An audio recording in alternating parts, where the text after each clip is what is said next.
Hey guys, and welcome to the next tutorial of ethical hacking and penetration testing via Kali Linux. So in this tutorial we would be looking a look at the birthday theorem. So yep, it is exactly what it looks like.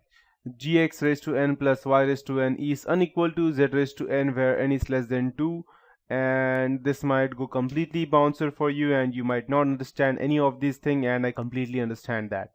So to be more precise, the birthday theorem was previously known as capture-recapture statistics, which was invented in the 1930s to count fish. Yeah, seriously, fish.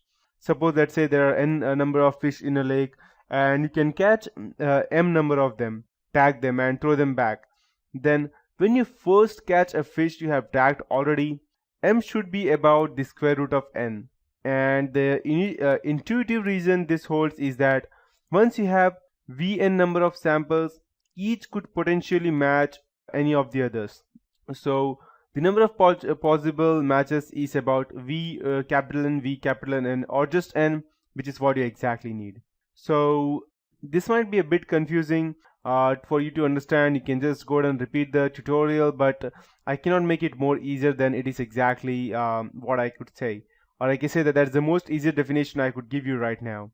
You can go ahead and search multiple things on the web to go ahead and search more about the birthday theorem, but I have actually went ahead and researched a lot of things about birthday theorem, and this was the easiest I could go ahead and teach you right now. So the birthday theorem has many applications for security engineer. Let's say, for example, if you have a biometric system that can authenticate a person's claim, identify with a probability of 1 in a million that two randomly selected subjects will be falsely identified as the same person. This does not mean that we can use it as a reliable means of identification in a university with a user population of 20,000 staff and patients, just because there will be almost 200 million possible pairs. In fact, you can expect to find the first collision, the first pair of people who can be mistaken for each other by the system once you have, let's say, somewhat 1,000 people enrolled. In some application collisions, search attacks are not a problem, such as in a challenge response protocol where an attacker would have to be able to find the answer to the challenge just issued, where you can prevent challenges from repeating itself. For example, challenge might not be really random but generated by encrypting a counter. In identify friend or foe IFF systems, for example, common equipment has a response length of 40 to 80 bits, and that's how what birthday theorems are. After that we have random generators, that's stream ciphers versus the block ciphers, and the second basic cryptographic primitive is the random generator, also known as a key stream generator or a stream cipher. This is also a random function, but unlike in the hash function case, it has a short input and a long output. So if we had a good pseudo-random function whose input and output were a billion bits long, and we never wanted to handle any objects larger than this, we could turn it into a hash function by throwing away all but a few thousand bits of the output, and a stream cipher by padding all but a few hundred bits of the input with a constant. At the conceptual level, however, it's common to think of a stream cipher as a random oracle whose input length is fixed, while the output is a very long stream of bits known as key stream.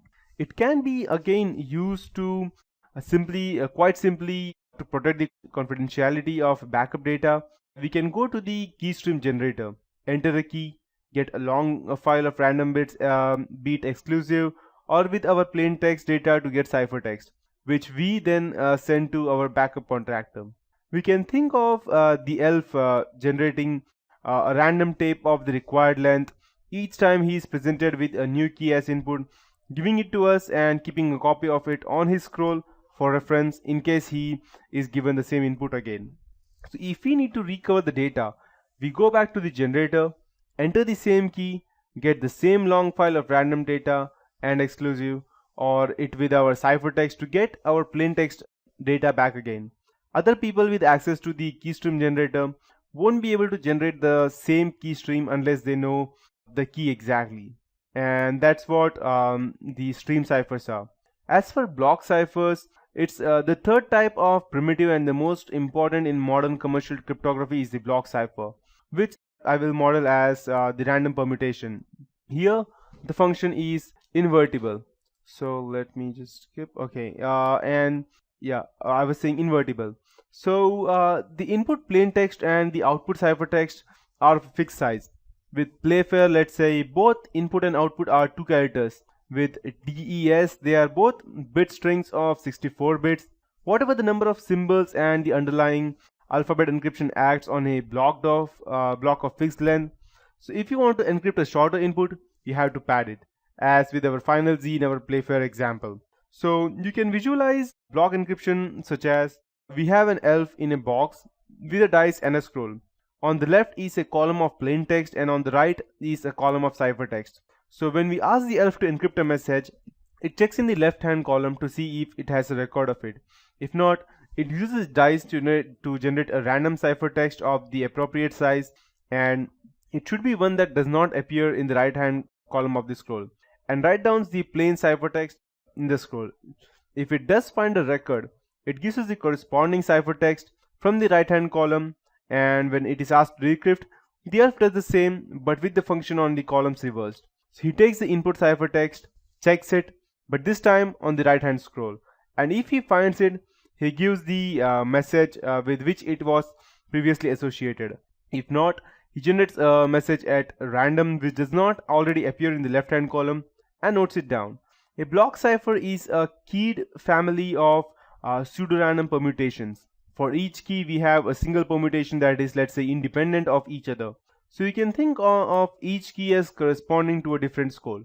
The intuitive idea over here is that given the plain text and the key, a cipher machine should output the ciphertext, and given the ciphertext and the key, it should output the plain text. But given only the plain text and the ciphertext, it should output nothing.